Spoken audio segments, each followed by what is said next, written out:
வணக்கம். இது நியூஸ் ஃபர்ஸ்டின் மதிய நேர பிரதான செய்தி. உங்களோடு இணைந்து கொள்ளும் நான் டில்ஷாட் தேவதாசன். முதலில் தலைப்புச் செய்திகள். நாட்டில் பல வைத்தியசாலைகளில் கனிஷ்ட ஊழியர்களால் ஆரம்பிக்கப்பட்ட பணி பகிஷ்கரிப்பு காரணமாக நோயாளர்கள் அசௌகரியத்தில். மத்திய மாகாணத்தின் பல பகுதிகள் காற்றுடன் கூடிய வானிலை நிலவக்கூடும் என எதிர்வு கூறல். மலேசிய பயணிகள் விமானம் வீழ்ந்தமை தொடர்பில் அமெரிக்க ராஜாங்க செயலாளர் ஜான் கெரி விமர்சனம். இனி விரிவான செய்திகள். நாட்டில் பல வைத்தியசாலைகளில் கனிஷ்ட ஊழியர்களால் ஆரம்பிக்கப்பட்ட பணி பகிஷ்கரிப்பு காரணமாக சிகிச்சை பெறுவதற்காக வருகை தந்த நோயாளர்கள் அசௌகரியங்களை எதிர்நோக்கியுள்ளனர். சில கோரிக்கைகளை முன்வைத்து இன்று காலை 8 மணி முதல் நண்பகல் 12 மணி வரை இந்த பணி பகிஷ்கரிப்பு முன்னெடுக்கப்பட்டுள்ளது. சம்பள நிலுவையுள்ளிட்ட சில கோரிக்கைகளை முன்வைத்து இந்த பணி பகிஷ்கரிப்பு ஆரம்பிக்கப்பட்டுள்ளதாக இலங்கை ஜனராஜ சுகாதார சேவைகள் சங்கத்தின் செயலாளர் இ பாலித தெரிவித்தார். வைத்தியசாலைகளில் பணிபுரியும் கனிஷ்ட ஊழியர்களால் ஆரம்பிக்கப்பட்ட பணி பகிஷ்கரிப்பினால் பல பிரதான வைத்தியசாலைகளின் நடவடிக்கைகள் பாதிக்கப்பட்டன.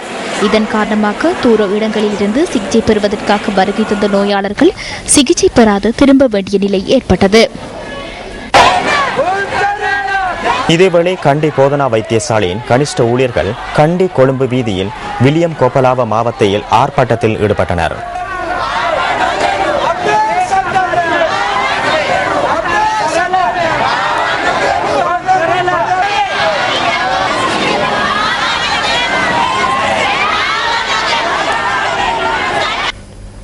பதுளை தல்தன பம்பரகலகந்த பகுதியில் பரவிய தீ தற்போது கட்டுப்பாட்டிற்குள் கொண்டுவரப்பட்டுள்ளதாக பதுளை இடர் முகாமைத்துவ நிலையம் தெரிவித்துள்ளது.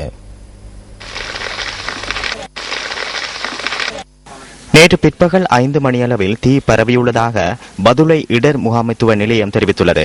தீ ஏற்பட்ட இடத்தில் புகை மண்டலமாக காணப்படுவதால் குறித்த பகுதிக்கு அண்மையில் செல்வது கடினமாக உள்ளதாக எமது பிராந்திய செய்தியாளர் தெரிவித்தார். தீ காரணமாக பம்பரகல கந்தையின் சுமார் 200 ஏக்கர் பகுதி அழிவடைந்துள்ளதாக பதுளை இடர் முகாமைத்துவ நிலையம் தெரிவித்துள்ளது.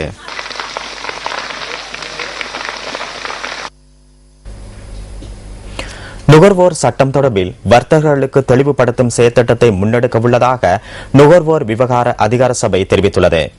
மாவட்ட மட்டத்தில் இந்த செயற்திட்டத்தை முன்னெடுக்க உள்ளதாக நுகர்வோர் விவகார அதிகார சபையின் பணிப்பாளர் நாயகம் JMA டக்ளஸ் தெரிவித்துள்ளார். வர்த்தகர்களை தெளிவுபடுத்தும் நடவடிக்கை தற்போது காலி மற்றும் மாத்தறை மாவட்டங்களில் முன்னெடுக்கப்பட்டு வருவதாக அவர் குறிப்பிட்டார். வர்த்தக சமூகத்திற்கு நுகர்வோர் சட்டம் தொடர்பில் விளக்கம் அளிப்பதுடன் நீதியை மீறி செயற்படும் இடத்து சட்ட நடவடிக்கை எடுக்கப்படும் என்பது தொடர்பாகவும் இதன்போது தெளிவூட்டப்படுவதாக நுகர்வோர் விவகார அதிகார சபையின் பணிப்பாளர் நாயகம் சுட்டிக்காட்டினார். சட்ட விதிகளுக்கேற்ப செயற்படும் இடத்து நுகர்வோரின் நம்பிக்கையை பெற்றுக் கொள்வதுடன் வர்த்தக நடவடிக்கைகளை சிறந்த முறையில் முன்னோக்கி கொண்டு செல்ல முடியும் என்பது தொடர்பிலும் தெளிவுபடுத்துவதே இதன் நோக்கம் என நுகர்வோர் விவகார அதிகார சபையின் பணிப்பாளர் நாயகம் JMA டக்ளஸ் தெரிவித்துள்ளார். அனுராதபுரம் அசிரிகம பகுதியில் சிவில் பாதுகாப்பு படை வீரர் ஒருவர் கொலை செய்யப்பட்டு சடலத்துக்கு தீ வைக்கப்பட்ட சம்பவம் தொடர்பில் சந்தேக நபர் ஒருவர் கைது செய்யப்பட்டுள்ளார். அனுராதபுரம் குற்றத்தடுப்பு பிரிவினர் முந்தல் பிரதேசத்தில் குறித்த சந்தேக நபரை நேற்று இரவு கைது செய்துள்ளனர். சந்தேக நபரிடம் போலீசார் மேலதிக விசாரணைகளை மேற்கொண்டு வருகின்றனர். அனுராதபுரம் அசிரிகம பகுதியை சேர்ந்த 39 வயதான சஃப்ரி முகமது இஷாக் என்ற சிவில் பாதுகாப்பு படை வீரரை எரிகாயங்களுடன் சடலமாக மீட்கப்பட்டிருந்தார். கொழும்பு கொம்பனி தெருவில் வீட்டிலிருந்து அருள் பாலித்து வரும் அருள்மிகு ஸ்ரீ சிவசுப்பிரமணிய ஆலய ஆடிக்கிருத்திகை தங்கத்தேர் பவனி இன்று காலை நடைபெற்றது.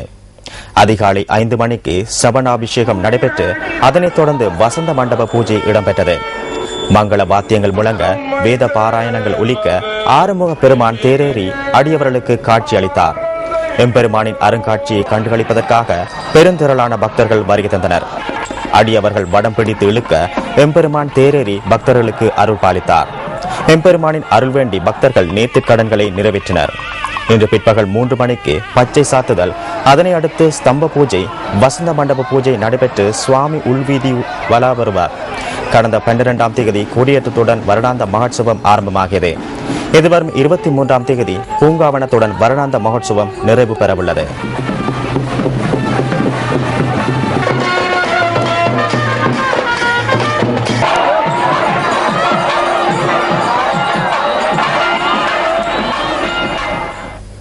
புத்தளம் மாவட்டத்தில் பிரசித்தி பெற்று விளங்கும் ஆலயங்களில் ஒன்றான உடப்பு திரௌபதி அம்மன் ஆலயத்தின் வருடாந்த ஆடிவிழா மகோத்சவம் நேற்று ஆரம்பமானது. கடந்த சனிக்கிழமை விநாயகர் வழிபாடு மற்றும் கணபதி ஹோமம் இடம்பெற்றதுடன் நேற்றிரவு உட்கொடியேற்றம் உற்சவம் நடைபெற்றது.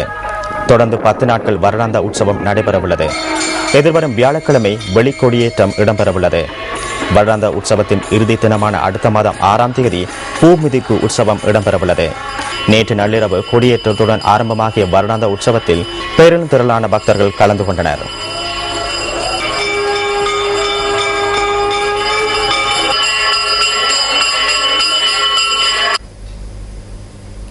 மத்திய மாகாணத்தின் மேற்கு சரிவு பகுதிகளில் இடைக்கிடை பலத்த காற்று வீசக்கூடும் என வளிமண்டலவியல் திணைக்களம் தெரிவித்துள்ளது. மத்திய மலைநாட்டில் இடைக்கிடை கடும் காற்று மணிக்கு கிட்டத்தட்ட 60 கிலோமீட்டர் வேகத்தில் வீசுவதுடன் நாட்டின் ஏனைய பகுதிகளிலும் ஓரளவு கடும் காற்று வீசக்கூடும். இன்று மழை பெய்யும் வாய்ப்பு குறைவாகவே உள்ளது. இருந்த போதிலும் மேற்கு சபரகமு மத்திய மாகாணங்களிலும் காலிமாத்தறை மாவட்டங்களிலும் சிறிய அளவில் மழை பெய்யும். வடமேல் மாகாணத்திலும் சிறிதளவு மழை எதிர்பார்க்க முடியும். கடல் பிரதேசத்தை பொறுத்தவரையில் புத்தளம் தொடக்கம் கொழும்பினூடாக காலி வரையிலான கடல் பிரதேசங்களுக்கு அப்பாற்பட்ட கடல் பிரதேசங்களிலும் வடக்கு கடல் பிரதேசங்களிலும் சில இடங்களில் சிறிதளவு மழை அல்லது இடியுடன் கூடிய மழை பெய்யும். நாட்டை சூழவுள்ள ஏனைய கடல் பிரதேசங்களில் மழையற்ற வானிலை நிலவும். காற்று தென்மேற்கு திசையில் வீசும். வேகம் மணிக்கு 20 தொடக்கம் 40 கிலோமீட்டர் வரை காணப்படும். காற்றின் வேகம் சமயங்களில் மணிக்கு 50 கிலோமீட்டர் வரையும் உயரக்கூடும். மேலும் அம்மாந்தொட்டை தொடக்கம் பொத்துவில் வரையிலும் தென்கிழக்கு கடல் பிரதேசங்கள் நீர்கொழும்பு தொடக்கம் மன்னார் காங்கேசன்துறை ஊடாக திருகோணமலை வரையிலான கடல் பிரதேசங்களுக்கு அப்பாற்பட்ட கடல் பிரதேசங்களிலும் காற்றின் வேகம் மணிக்கு 60 கிலோமீட்டர் வரை உயரக்கூடும். எனவே இக்கடல் பிரதேசங்கள் இடைக்கிடை கொந்தளிப்பாகவும் இருக்கும். நாட்டை சூழவுள்ள ஏனைய கடல் பிரதேசங்களும் சமயங்களில் ஓரளவு கொந்தளிப்பு தன்மையை காட்டும்.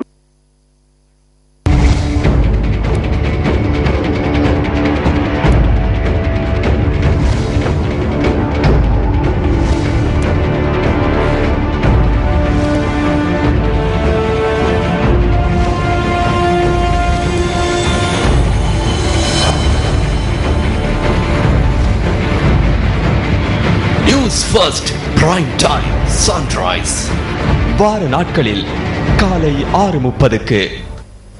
இத்துடன் நியூஸ் ஃபர்ஸ்டின் மதிய நேர பிரதான செய்தி நிறைவு பெறுகின்றது. நியூஸ் ஃபர்ஸ்டின் மணித்தியால செய்தியை 2:25க்கு எதிர்பாருங்கள். வணக்கம்.